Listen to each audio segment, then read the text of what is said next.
ألا من كنت مولاه فهذا علي مولاه. Religion, and the reason I worship Allah is because I found a set of actions in my pursuit for happiness that allow me to look after my soul and my body. So when someone says to me, why do you worship God? I say, because in my pursuit of happiness, my gratefulness to God could be actualized in a set of actions that will show my Lord how grateful I am for what He's given me. Yes?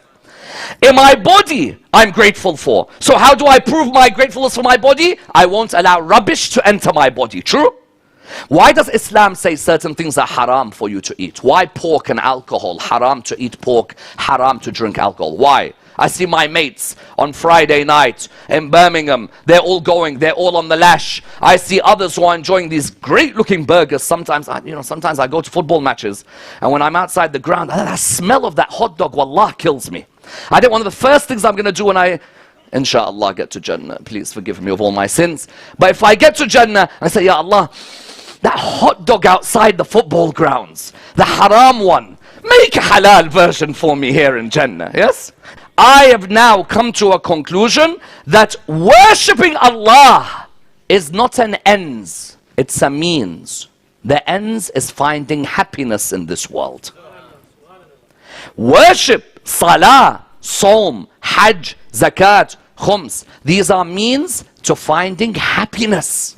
When I stay away from alcohol, why did God make alcohol haram and pork haram? Because He's saying that that body of yours, don't let those things in. Those things may inhibit your faculties of reasoning. Those things may bring about certain diseases. What our Prophet said, an hour of reflection is greater than 70 years of ibadah. 1 hour of reflection is greater than 70 years of ibadah. There are many who did 70 years of ibadah, but it was dry worship. Had they reflected on one line of that dua, makaram al-akhlaq, that they recited every year, their akhlaq with their brother who they don't chat to would have changed that year.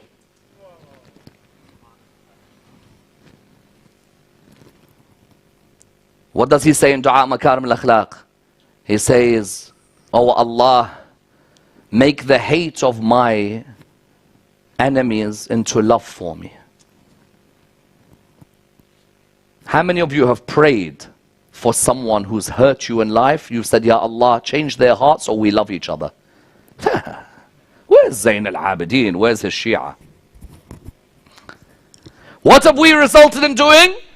I always tell people, I always tell them, do all the a'mal, and if you want to chill in one of them and not read, just chill and listen. Sit there.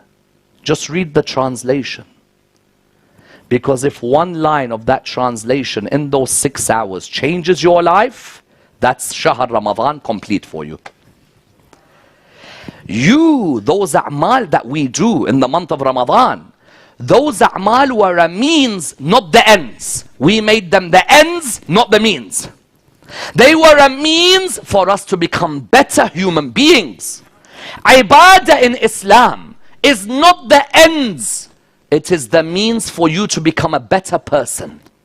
If you and your family member or you and your community member are still enemies of each other 1 month after majalis and a'mal of Shahr Ramadan, then you've not understood ibadah in Islam. Sit there. Ask yourself, who is not my friend in this jama'at? Let me go up to them this year and say salamu alaikum to them. Let me go up to them, the one I haven't spoken to for a while. Let me send an Eid message this year to someone in the family who we don't talk. That's ibadah. Ibadah is a transformation of one's soul. In the same way the gym is a transformation of your body. Imam, what does he then do in Najm al-Balagha? He says there are 3 types of people who do ibadah. The first group who do ibadah, who are they? He said a group of people who worship Allah out of fear. This is slaves. They're the ones, they worship God, but purely out of fear. When I am able to see, is that not enough for me to say, Subhana Rabbi al-A'la wa bihamdah? When I see poor people in the world, is that not enough for me to fast the whole month of Ramadan? When I see those who have nothing, is that not enough for me to give sadaqah? Notice, what happens is that at the beginning you start with fear. Is there a problem? No. In the Quran, Allah talks of khawf. But khawf shouldn't be where you end. Khawf should be where you start. Imam Ali says, first type of worshippers, those who worship Allah subhanahu wa ta'ala out of fear. This is the worship of a slave. A slave is scared of the master. Yeah. But sometimes khawf is good because respecting one's elders is amazing. So how about respecting Allah subhanahu wa ta'ala? True. So on the one hand, the lowest is fear. Then Mawla says, a group worship Allah out of desire for reward. That is the worship of tujjar, traders, businessmen. I think a lot of us fall in that category. How many of us are like, so if I read that dua, do I get like 61 houses in Jannah? So, yeah. Oh, bring that dua quickly. Bring it, bring it. If I do this, I remember people used to come to me, they said, is it true there's a salah? That every qadha salah, every prayer you've missed, if you pray the salah, all your qadhas are done. I said, I wish it was that easy, wallah. Wallah, I wish it was that easy. Others, they were asked, why do you do ibadah? Because there is hur al-ain waiting for us. For some reason, dua reciters in Ramadan, when they get to hur al-ain, you hear everyone saying, Ameen. Relax, Baba. Your wife is going to stick with you in Jannah, I'm telling you from now. Your wife is going to stick with you in Jannah, she's not leaving. Because there's the hadith that says, if someone's wife is a mu'minah in this world, Allah will make her more beautiful than the huris in Jannah. You guys are all stuck. But again, look at the philosophy. Look at the philosophy of worship. Philosophy is, what reward will I get? So if I put the Quran on my head 10 times, is it true that they say all my sins are deleted? Anyway, so the person says, if I put Quran on my head, said Ammar, are all my sins deleted, completely deleted? Habibi, but that's not why you're doing it. You're doing it to rebuild your relation with the Quran. Quran on the head is me saying, have I neglected this book on my head? Do I only put it on my head in Laylatul Qadr? Have I read Quran recently? Have I read tafsir of Quran? Have I pondered on the ayahs of the Quran? Or am I going to become like the children of Israel who were like donkeys carrying luggage? The donkey, when it carries books, it doesn't know what it's carrying. Why do I read, for example, Dua Abu Hamza al-Thamali to remind me of the bounties of Allah and the wonders of Allah and the blessings of Allah? The second group, what are they? They're the ones who do all of it for Jannah. Again, it's not a problem. I want to reiterate.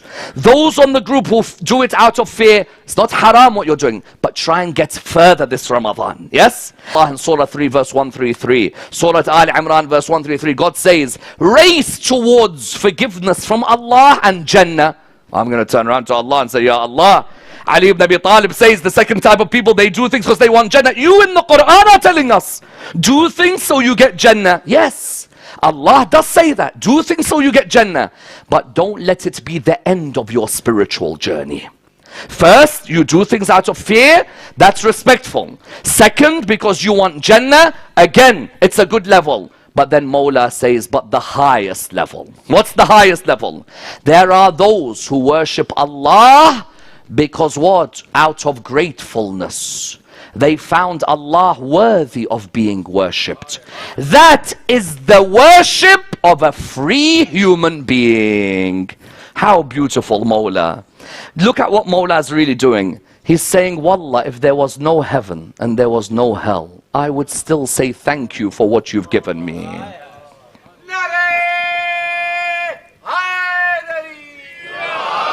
I would still say thank you, O Allah, for what you've given me. You gave me parents and others did not have parents. You allowed me to gain education and others did not gain education. You allowed me to have a house and there are kids in the world with no homes. You allowed me, Ya Allah, to know Muhammad and Al Muhammad, to know their household as a follower of theirs. Ya Allah, if Jannah or Jahannam didn't even exist, I would still bow down and say, Subhana Rabbi al-A'la wa bihamdih. That ibadah, what is it? That is the ibadah of free human beings. It is the highest level. Ali Shari'ati used to say, if everybody in the world leaves you, you'll always have Allah with you. True? Everybody may leave me, everybody may neglect me, but I'll always have Allah as a friend. Isn't it an honor enough for me when it comes to namaz that I could talk to Allah subhanahu wa ta'ala? Have you ever thought about that? There are people you try and email them, only their secretary replies. Allah says, "Ad'uni astajib lakum."